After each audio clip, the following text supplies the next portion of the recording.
Real life street stars. Know what time it is. So let's do it like this, because the conversation around this is almost blasphemy when you hit Jay-Z and Diddy with a 13-year-old girl in a party after the VMAs. Mm-hmm. What they say is there's a picture posted that no, Jay-Z was at a whole nother party at the VMAs. So we're trying to clear his name now that, hey, he wasn't even there. But let's just play, the hypothetical in regards, because some people are understanding, like, how does a 13-year-old girl get to the VMAs and also get to an after party? And I want you to explain, because what we see and what we hear about in the world of, being a player in the pimp world, there are some young ladies who's out here, getting to it, no kind of guidance. And sometimes they're taken advantage of by, let's just say older men, or just men who, you see prey. Have you seen from your days coming up in Milwaukee to move around the nation where maybe a 13, 14, 15-year-old girl may pass for an older woman? Well, I'm going to tell you what I said on another podcast. I said that they got men, transvestites, cross-dressers that look like women. You got real men that if they put on the makeup on, they'll look just like a woman. So imagine a 13-year-old child with makeup on. She's going to look like a woman, and a pretty woman at that. So it depends on the presentation. If they got on makeup and they fix themselves up, of course, they're going to look older. And, in today's society, especially with the crack epidemic and the fentanyl epidemic and the heroin epidemic, most of these children are being sold by their parents at 13. Yeah. Nobody talk about that. They act like this is abnormal. This is kind of common in the hood. It's a lot of 13-year-old women, young ladies, that's getting down in the hood. Yeah. They got boyfriends and their mama letting them sleep over there. It's weird, man. It's like really some crazy stuff that's going on in the hood. But because it don't go on in other neighborhoods, it don't go on in the European neighborhood or the white neighborhood, don't go on in the suburbs, it's not as abnormal. You see what I'm saying? It's not, it's normal to us, but it's abnormal to them because they don't see it all the time. But I'm pretty sure if you from the hood, or you've been to the hood, you can see a whole bunch of 13-year-old girls that's walking around the hood, 14, 15, that's doing more than law. What do you say to the man that wants the 13-year-old child, that is attracted to the 13-year-old child? Because Epstein was actually arrested for having nothing but 12-year-olds giving him massages throughout, after they get off school and stuff.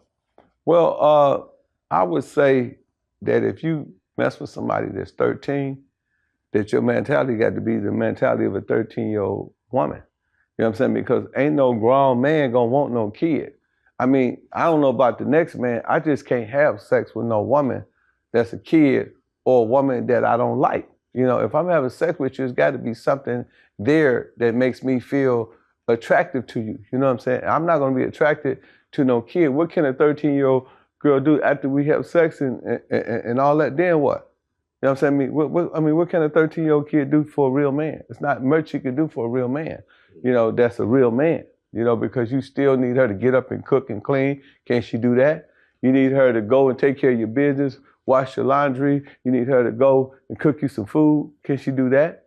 You want her to go and take the car, and get it clean or wash or something. Can she do that? The limitations of dealing with a kid is so, even on the flip side, a woman dealing with a young man. What can you really get out of that? What are the advantages of dealing with somebody that young, other than you have some type of psychological problem? Yeah. And a lot of times I heard that most people that hurt people been hurt. So a lot of people that mess with younger people or kids probably was messed with as a kid, and they psychologically is doing to that child what was done to them, and it's not like something that they can really control. It's a mental thing. Right. So like back in the game, and you was around like a lot of high class people, and was it anybody like back in the gap asking for these special requests of weird desires that no one would talk about? No, because see, I never you know, we got a thing in the game, the real seasoned boss players, boss pimps is, man, we don't mess with puppies. You know what I'm saying? Well, not just underage. Oh yeah, yeah. I had tricks. They like to get pins stuck in their penis, Right. kicked in the balls. Whipped with you know, So like when you all see that all this stuff coming out about dominatrix. when you see all the stuff coming out about Diddy, can you see that people? Can you see this happening? Like, Well, it's not strange in our world. It's not strange. We Right. see it all the time. okay, You know what I'm saying? I mean, we see freaks because, you know, the girls, when they get through turning these dates, they come on, they tell you all of the freaky stories and all the crazy stuff that transpired. Daddy, you won't believe what this trick just asked me to do. You know, it's a lot of puffies, alleged puffies, or alleged, you know, child molesters, you know, that look for underage women and that like to have sex with underage women because, like I said, you know, it might be, you know, because they feel they can't please a real woman. You know, maybe they feel more secure dealing with a younger woman. That could be, you know, one of the, you know, speculations or whatever, you know. But it's a lot of people, man, believe it or not, that like to deal with younger women, you know. And, you know, it ain't exclusive to P. Diddy.